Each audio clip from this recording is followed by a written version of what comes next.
probably heard about the new live-action Borderlands movie. It just came out this weekend, and it did not do very well.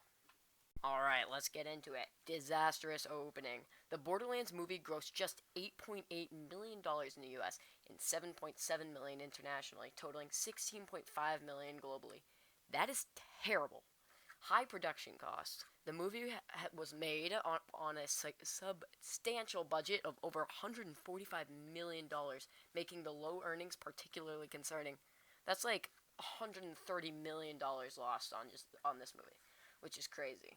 Negative reviews. The film was widely planned by critics and audiences alike, contributing to its poor box office performance. So people already didn't like the look of it before it even came out.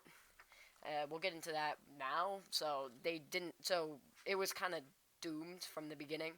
Miscasting issues. Many fans criticized the casting choices, particularly for key characters like Lilith and Tannis. They didn't think they really fit their roles. There was a lot of like the have to include certain amount of minorities in the cast, which is fine, but they put them in roles that didn't really fit them, and yeah. Rating controversy. The decision to make the film PG-13 instead of leaning into the mature tone of the games alienated much of the fan base. So,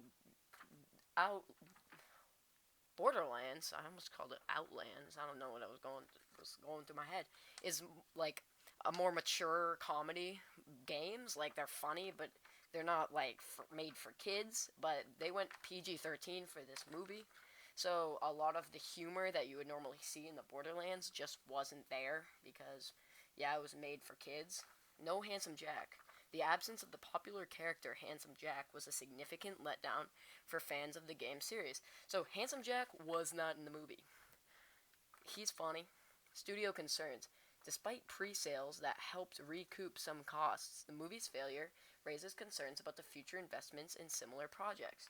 So a lot of these game movies that are based off video games or TV shows haven't been doing too well.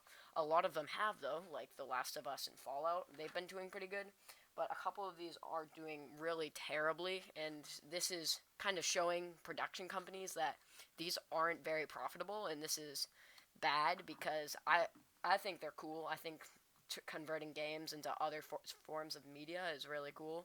Helps expand the universe, but this may lower the amount of them in the future. This might not be good for it. Fan disappointment. Many fans expressed disappointment in the film's deviation from the original game's tone and story. So it didn't really fit the other games. The other games are more lighthearted, funny stuff. This just wasn't that, but I don't know. I haven't seen it yet.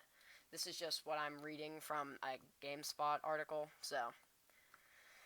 Sequel doubts. Given the financial loss, the likelihood of a sequel or further adaptations has been severely diminished. So yeah, pretty much losing $130 million isn't usually what makes them decide, let's do it again. But yeah, I doubt there will be a sequel, but hopefully there's another chance at turning this into a movie or a show. Industry impact. The flop serves as a cautionary tale for studios adapting video games, highlighting the risks of straying too far from source material.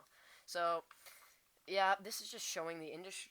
This is not good for the industry, as like video games being turned into movies and TV shows is not doing very well. It's not very profitable. So, this may even lead to the end of it, but. Hopefully not. I really like them. Alright, that's it.